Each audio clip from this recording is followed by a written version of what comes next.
കോഴിക്കോട് എലത്തൂരിലെ കാണാതായ സൈനികനെ കണ്ടെത്തി. ഇന്നലെ രാത്രിയാണ് വിഷ്ണുവിനെ ബംഗളൂരുവിൽ വെച്ച് കേരള പോലീസ് കണ്ടെത്തിയത്. വിഷ്ണുവിന്റെ ചില സുഹൃത്തുക്കൾ നൽകിയ സൂചനയുടെ അടിസ്ഥാനത്തിലാണ് എലത്തൂർ പോലീസ് ബംഗളൂരുവിലെത്തിയത്.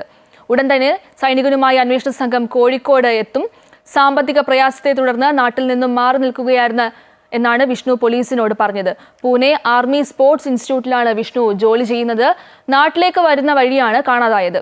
മകനെ കണ്ടെത്തിയെന്ന അന്വേഷണ സംഘത്തിന്റെ അറിയിപ്പ് വന്നതോടെയാണ് ആശ്വാസമായെന്നും എന്തെങ്കിലും സാമ്പത്തിക പ്രശ്നം ഉള്ളതായി അറിയില്ലെന്നും വിഷ്ണുവിന്റെ പിതാവ് പ്രതികരിച്ചു.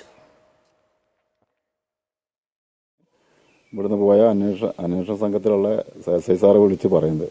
ഇപ്പോൾ വിളിച്ചപ്പോഴാണ് വിഷ്ണുവിന് ഫോൺ കൊടുത്ത് എത്തിയിട്ടുണ്ട്, ഓരോ കയ്യിൽ സുരക്ഷിതമാണെന്ന് ഉള്ള ഒരു മെസ്സേജാണ് കിട്ടിയത്. അപ്പോൾ അവനുമായിട്ട് സംസാരിച്ചു. അപ്പം മറ്റുള്ള കാര്യങ്ങളൊന്നും നമ്മൾ പറഞ്ഞില്ല. എന്താണ് വിഷമം എന്നുള്ളത് ഇതുവരെ നമ്മോട് പറയാത്തത് കൊണ്ട് നമ്മൾ കൂടുതലൊന്നും പറഞ്ഞിട്ടില്ല. കാരണം അപ്പോൾ ആ അവസ്ഥയിലല്ലല്ലോ. അപ്പോൾ നല്ല ഹാപ്പിയിലാണ്, രാവിലെ ആകുമ്പോൾ എത്തുന്നുള്ള അത് മാത്രമേ പറഞ്ഞുള്ളൂ. അറിയാൻ കഴിഞ്ഞു.